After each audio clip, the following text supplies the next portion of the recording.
جس طرح اللہ تبارک و تعالی انسان کو برے حالات سے آزماتا ہے نا، اسی طرح اللہ تبارک و تعالی انسان کو اچھے حالات سے بھی آزماتا ہے۔ وَنَبْلُوكُمْ بِالشَّرِّ وَالْخَيْرِ فِتْنَةً، اللہ فرماتے ہیں ہم تمہیں اچھے اور برے حالات سے آزماتے ہیں۔ یہ جو بہت اچھے حالات ہوتے ہیں یہ بھی آزمائش ہوتے ہیں۔ جب بہت زیادہ دولت ہوتی ہے تو پھر بھی آزمائش ہوتی ہے، بہت زیادہ شہرت ہوتی ہے تو پھر بھی آزمائش ہوتی ہے، بہت زیادہ چاہنے والے ہوتے ہیں تو پھر بھی آزمائش ہوتی ہے۔ اچھے حالات سے بھی یہ بندہ آزمایا جاتا ہے اور برے حالات سے بھی۔ بلکہ میں آپ سے عرض کروں، غریبوں پر آزمائش کم ہوتی ہے، امیروں پر، مالداروں پر، مشہور لوگوں پر آزمائش۔ وَاعْلَمُوا أَنَّمَا أَمْوَالُكُمْ وَأَوْلَادُكُمْ فتنہ، مال اور اولاد آزمائش ہے، فتنہ ہے، زیادہ آزمایا جاتا ہے۔ اللہ تعالیٰ انسان کو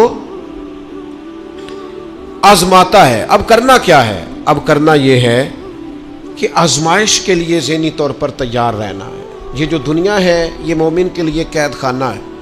جو لوگ آپ کو بڑے سکھی بھی نظر آتے ہیں نا، ہو بڑا پروٹوکول ہے، بڑے آ رہے ہیں، بڑے جا رہے ہیں، ان کے بھی کبھی قریب ہو کے دیکھیں گے تو دکھ مل جائیں گے آپ۔ بلکہ میری ایک بات یاد رکھیے گا، جتنا بندہ بڑا ہوتا ہے اس کے دکھ بھی اتنے بڑے ہوتے ہیں۔ ایک ٹائم ایسا آتا ہے جب آپ کو صرف سننی ہے، آپ کسی کو سنا سکتے، سارے تو آپ سے مشورہ لے رہے ہیں تو آپ کس سے لیں؟ سارے آپ کو دکھ سنا رہے ہیں تو اب آپ نے کس کو سنانے ہیں؟ سارے تو اپنی باتیں آپ سے کر رہے ہیں تو آپ نے اپنی بات۔ تو جتنا بندہ بڑا ہوتا جاتا ہے اس کے دکھ بھی اتنے بڑے ہوتے جاتے ہیں۔ اس لیے حالات کا اتار چڑھاؤ تو انسان کے ساتھ رہے گا، کوئی امیر رہے گا، کوئی۔ مجھے بتائیے مزدوروں کی ضرورت ہے کہ نہیں دنیا میں؟ تو اگر سارے ٹھیکیدار ہو جائیں گے تو مزدوری کون کرے گا؟ لیڈر اگر سارے بن جائیں گے تو کارکن کون بنے گا؟ سارے امام بن جائیں گے تو مقتدی کون بنے گا؟ سارے استاد لگ گئے تو شاگرد۔ تو اللہ تعالیٰ نے یہ نظام بنایا بھائی، لیکن بس ایک بات ذہن میں رہے کہ کوئی بھی مالدار کسی غریب کو حقیر نہ سمجھے۔ اب مراتب کا اتار چڑھاؤ ہے، اس میں بھی پریشان نہیں ہونا چاہیے، یہ اللہ تعالیٰ نے بنایا ہے۔ اور اگر قرآن مجید کی جو آیت جو لفظ میں پڑھنے لگا ہوں، اگر یہ آپ سمجھ جائیں نا اور اس پر ایمان رکھے پورے طور پر، تو پھر تو غریب آدمی کبھی پریشان ہو ہی نہ، پھر تو کہے جہاں میں ہوں بالکل ہوں۔ اللہ تعالیٰ نے قرآن مجید میں فرمایا وَلَوْ بَسَطَ اللَّهُ الرِّزْقَ لِعِبَادِهِ، فرمایا اگر اللہ تعالیٰ اپنے سارے بندوں کی روزی کشادہ کر دیتا، سب کا رزق اگر اللہ وسیع کر دیتا، لَبَغَوْا فِي الْأَرْضِ، تو زمین میں بغاوت ہو جاتی، یہ فساد برپا کرتے، بغاوت کر دیتے اگر سب کی روزی۔ کچھ لوگ کہتے ہیں جی میں غریب ہوں، تو میں کہتا ہوں زکوٰۃ تو نبی پاک نے بھی کبھی نہیں دی، حضور پر بھی فرض نہیں تھی، اتنا مال ہی کبھی جمع نہیں ہوا۔ اگر مال میرے بھائی بہت ہی زیادہ عظیم ہوتا تو سب سے زیادہ سیدہ فاطمہ کے گھر ہوتا، وہاں تو مہینہ مہینہ چولہا نہیں جلا۔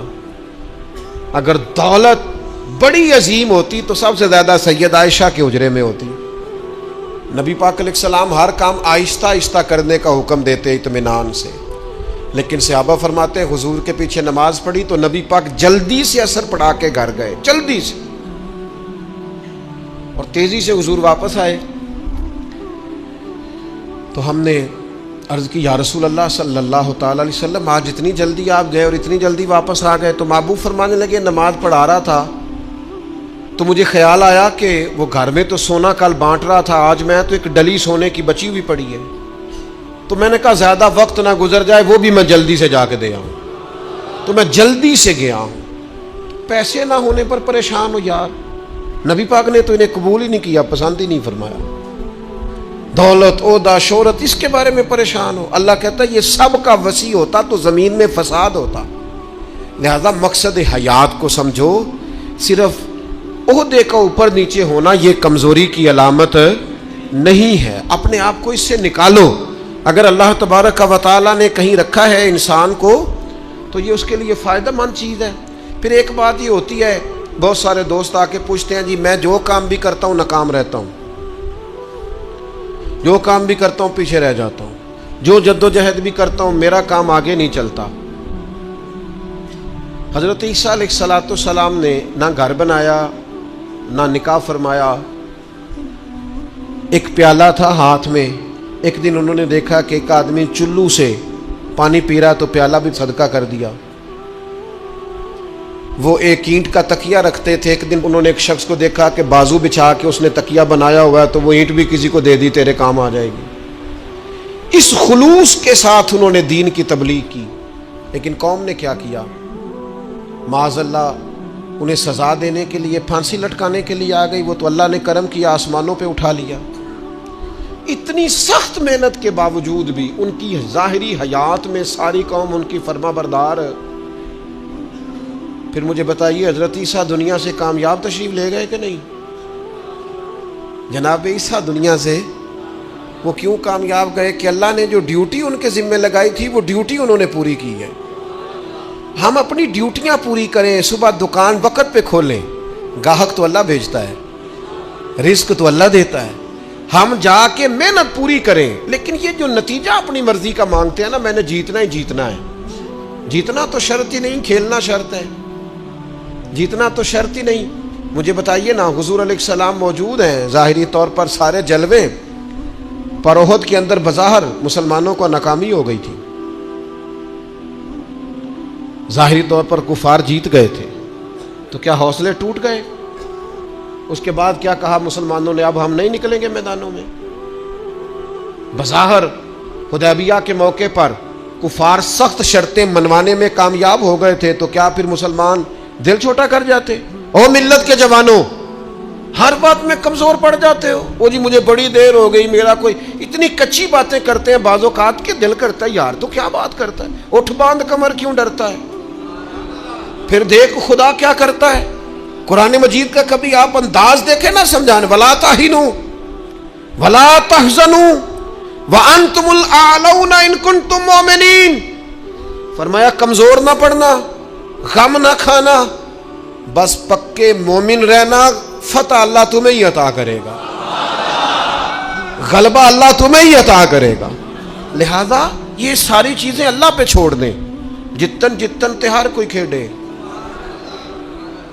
تو ہارن کھیڑ فقیرا, جتن دا مول کوڈی پیندائی, ہارن دا مول ہیرا. دنیا میں کچھ لوگ اس طرح بھی میدان میں نکلتے ہیں جو ہارنے کے لیے نکلتے ہیں. چھوٹا بچہ کہتا ہے اپنے ابا جی سے پنجہ لڑائیں. سچ بتاؤ, ابا جب چھوٹے بیٹے سے پنجہ لڑاتا ہے تو جیتنے کے لیے لڑاتا ہے؟ بیٹے نے بازو پکڑا ہے, پنجہ ملایا, باپ گر گیا اور صاحب پتہ کہتا او ہو کنی طاقت ہے.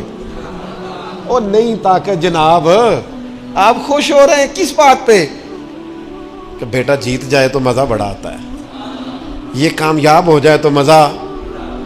لیکن آپ سمجھیں اس بات کو جو میں سمجھانا چاہ رہا ہوں. یہ کامیاب کب ہوا ہے؟ ابا جی کو ہرا کے.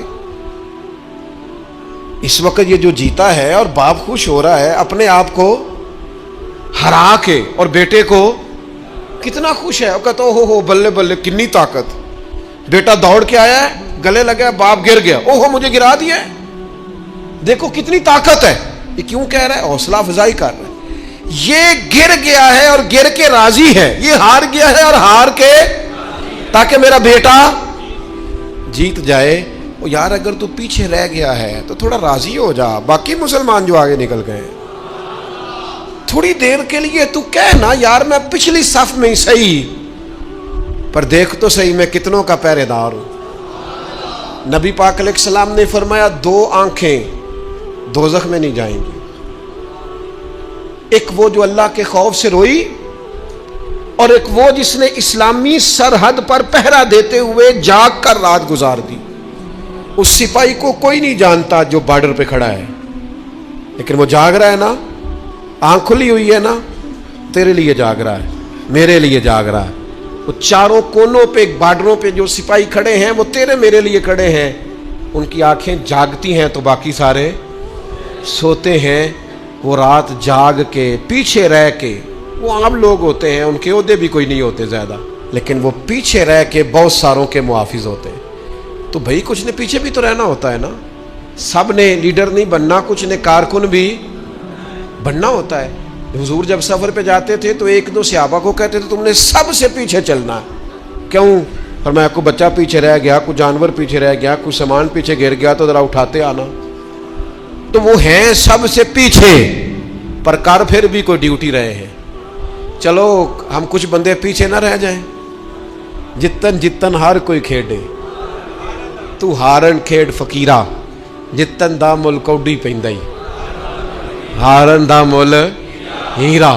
تو میرے بھائی یہ مراتب میں اگر کمی بیشی ہو جائے تو اس پہ کمزور. ایک خاص چیز آپ سے عرض کرنے لگا ہوں, اور یہ شاید پہلی دفعہ میں ایسا کروں گا. میرا دل کرتا ہے آج میری گزارش ہوگی, میں آپ سے طلب کروں گا, مہربانی کریں آج نہ اپنی زندگی کی پچھلی ساری کوتاہیاں یاد کریں, سستیاں یاد کریں. کہاں کہاں ہم نے جان بوجھ کر اپنی جان پہ ظلم کیا ہے, پیچھے رہ گئے, اس کو یاد کرنا ہے آج. یہ میں نے بھی آج یاد کرنا ہے, آپ نے. اور پھر ایک اور چیز آپ سے مانگنی ہے, یہ آپ نے ضرور کرنا ہے. آج آپ نے پچھلی کوتاہیاں یاد کرنی ہیں, اور آج اللہ سے اور اپنے آپ سے ایک وعدہ کرنا ہے کہ مالک ایک زندگی میں ڈیوٹی ہم ضرور کریں گے. وہ چاہے ہم یہ ذہن بنا لیں کہ ہم نے اپنے دوستوں کو نمازی بنانا ہے, یا یہ ذہن بنا لیں او پنڈ دے وچ نا بی بی نو طلاق ہو گئی, یا خامد فوت ہو گیا تو اس کے والد نے کہا کہ تیرا نہ پھر نکاح کرنا ہے, شادی کرنی ہے. میں کہ نہیں ابا جی ان نہیں. اب پتر پھر عمر کی میں گزرے گی. اس آخیا میں نہ ارادہ کر لیا, میں ان ساری زندگی قرآن پاک پڑھانا ہے بچیاں. اس طرح کی میں نے درجنوں بیویاں دیکھی ہیں دیہاتوں میں, ساری زندگی اب میں قرآن. کوئی انہوں نے مقصد تو بنایا. نبی کریم علیہ السلام نے فرمایا قیامت کے دن اللہ تعالیٰ لوگوں سے فرمائے گا, سب سے پہلا سوال لوگوں سے, مختلف احادیث میں مختلف سوال ہیں جو سب سے پہلے ہوں. اس حدیث میں فرمایا اللہ قیامت کے دن سب سے پہلا سوال بندوں سے یہ پوچھے گا, مجھ سے ملنے کو جی چاہتا تھا؟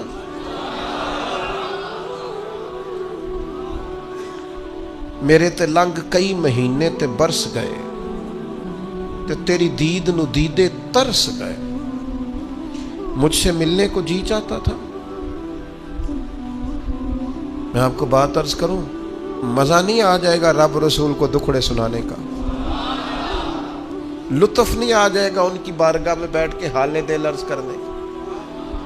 کیا منظر ہوگا, کیا رنگ ہوگا, کیا انداز ہوگا. خدا خود میر مجلس بود. کریم فرماتے رب بندوں سے فرمائے گا مجھ سے ملنے کو جی چاہتا تھا؟ عرض کریں گے مالک بڑا ہی چاہتا تھا.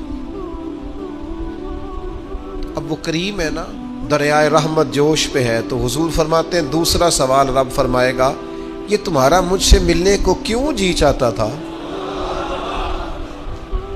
یہ کیوں جی چاہتا تھا بھلا مجھ سے ملنے کو؟ یہ انداز دیکھیے. تو حضور فرماتے ہیں بندے عرض کریں کہ مالک اس لیے جی چاہتا تھا کہ تو بڑا ہی کریم ہے, بڑا مہربان ہے, بڑا ستار ہے, تو بڑا غفار ہے, تو بڑا معاف کرنے والا ہے, تو بڑا عطا کرنے والا, تو اپنے بندوں سے بڑا پیار کرنے والا ہے, تو ودود ہے, تو رؤوف ہے, تو رحمان ہے, جی چاہتا تھا تجھ سے ملے. تو رب فرماتا ہے اس لیے جی چاہتا تھا کہ میں مہربان بڑا ہوں. ہاں. تو کریم فرمائے گا جاؤ پھر فرشتوں گواہ ہو جاؤ, میں نے ان سب کے لیے جنت کا فیصلہ فرما دیا. اللہ فرماتے تم کیا سمجھتے ہو تمہیں بیکار پیدا کیا ہے؟ انسان کو اللہ نے بیکار نہیں بنایا. پہلی بات تو یہ سمجھ میں آ گئی کہ آیا کہاں سے ہے, بنایا کس نے ہے, بھیجا کس نے ہے. اور پھر بھیجنے والا کہتا ہے میں نے بیکار, ایک ذرہ بھی اللہ نے بیکار نہیں بنایا. ادھر دیکھو میری طرف دوستو, اس آدمی کو آپ سمجھتے ہیں نا بالکل مجذوب ہے, بالکل اس کی زبان سے رطوبت نکلتی ہے اور آنکھوں سے پانی نکلتا ہے, اور ہاتھ پکڑ کر سڑک پار کرانا پڑتی ہے, اور جس کو تم سمجھتے ہو نا کہ اس کو تو گھر کا ایڈریس بھی نہیں آتا, اس کی پشت پر اس کا پتہ لکھا ہے.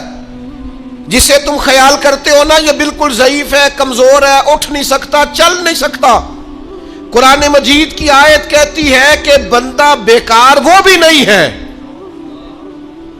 تو وہ تو بالکل کسی کام نہیں، وہ تو گھر والے بھی لوگ اس کا مذاق اڑاتے ہیں، کوئی اہمیت نہیں، کوئی پوچھتا نہیں. تو یہ کیا ہے؟ پڑھو نا مشکات شریف. اللہ کے پیارے حبیب علیہ السلام نے فرمایا یہ جو تمہیں رزق دیا جاتا ہے نا، اور یہ جو تم پر بارشیں برسائی جاتی ہیں، یہ تمہارے ضعیف لوگوں کی برکت سے دیا جاتا ہے. میں کسی شخص سے بیزار نہیں ہو سکتا، کیونکہ ایک ذرہ بھی تو بیکار نہیں ہو سکتا، ایک ذرہ بھی تو بیکار نہیں. مجھے ایک دوست کی بات نہیں بھولتی. ان کے بیٹے نے آ کے کہا مجھ سے، کہنے لگی ابا جی نو آکھو بڑا دے لیا رشتے داراں نو تے بڑا ونڈ لیا، وہ کہڑا کو نہ نیکی کردے نے، سوا سائڈ تے ہو کے غیبتاں کردے نے، آنکھوں نے ان بس کرن. اور وہ تھوڑے تھوڑے نالاں بھی تھے. چند باتیں اس نے اس طرح کی بتائیں جو واقعہ شکایت والی تھی. تو میں نے ان بزرگوں سے کہا، میں کہ پاجی منڈا بھی پریشان ہے، گھر دے بھی تو چھڈو. سادہ بندہ، ان پڑھ آدمی، محنت مزدوری، اتنی پتے کی بات کی. کہنے لگا حضرت صاحب پتہ نہیں اللہ کدے صدقے پہ دیندا ہے. تو مجھے یہ حدیث یاد آئی مشکات شریف کی. حضور فرمانے لگے اللہ تمہارے کمزوروں کی برکت سے تمہیں عطا کرتا ہے. کس کی وجہ سے اللہ تمہیں دیتا ہے؟ ضعیفوں کی وجہ سے. ایک تو کسی چیز کو بھی اللہ تعالیٰ نے بیکار پیدا پھر کس لیے پیدا کیا؟ مقصد حیات کیا ہے اس کو آپ نے سمجھنا ہے. فرمایا الذی خلق الموت والحیات لیبلوکم ایکم احسن عملا. ہم نے موت اور حیات اس لیے پیدا کی ہے تاکہ پتہ چلے تم میں بہترین عمل کون کرتا ہے، بہترین عمل کون بندہ کرتا ہے. اس مقصد کے لیے موت اور حیات کو پیدا کیا. ہم تو کام کرنے آئے بھائی، دنیا میں کام کرنے آئے. یہ جو لوگ ویلے بیٹھے ہیں نا، صبح سے شام تک موبائلیں چلا رہے ہیں، آرام کر رہے ہیں، کھانے کھا رہے ہیں، آ رہے ہیں، جا رہے ہیں، یہ لوگ اس مقصد حیات سے غافل ہیں جس مقصد کے لیے بھیجے گئے. قرآن مجید کہتا ہے تمہیں اچھے اعمال کے لیے دنیا میں بھیجا ہے، اس مقصد کو تم سمجھو. کوئی خیر کا کام زندگی میں کرو، کوئی خیر کا کام. یہ جو مسجد کا خادم ہوتا ہے نا، اس کے پاس مسجد کی چابیاں ہوتی ہیں، اور مسجد کے خدام اکثر پڑھے لکھے نہیں ہوتے، کم پڑھے لکھے ہوتے ہیں، لہذا یہ ڈیوٹی کرتے ہیں. مسجد میں صفائی کرتے ہیں، جھاڑو دیتے ہیں، ڈیوٹیاں کرتے ہیں. لیکن میں آپ سے عرض کروں، بن سنور کے امام صاحب آئے، جناب پگڑی باندھی ہے، جبہ پہنا ہے، آ کے وہ سج گئے، سنور گئے، آ کے یوں بیٹھ گئے وہ. لیکن ان امام صاحب کو، ان کی بھی بڑی شان ہے. جو نمازی مسجد میں سجدہ کریں گے ان کی بھی بڑی شان ہے. لیکن اس بندے کا مرتبہ آپ سمجھتے ہیں جو سب سے پہلے آیا ہے، جس نے آ کے جھاڑو دیا ہے. کہہ لوں میں ایک جملہ، کہہ لوں میں ایک جملہ، ایک بات کہہ لوں وہ والی کہ نبی کریم علیہ الصلوۃ والسلام نے کنجیاں ساری سیدنا بلال کو دے دی تھی، ڈیوٹی حضرت بلال حبشی کو دے دی. میں کہہ لوں یہ اسی رستے پہ ہیں جس رستے پہ سیدنا بلال حبشی تھے. پھر مجھے کہہ لینے دو یہ لفظ، مفتی بن کر، پیر بن کر، مولوی بن کر، مقرر بن کر، صدر بن کر، فلاں بن کے بیٹھے رہو، تمہیں مبارک ہو، تمہاری بڑی شان ہے. پر یہ عظمت صرف سیدنا بلال کی ہے کہ نبی کریم نے فرمایا بلال میں نے معراج کی رات جنت میں بھی تیرے چلنے کی آواز سنی. یہ شان صرف.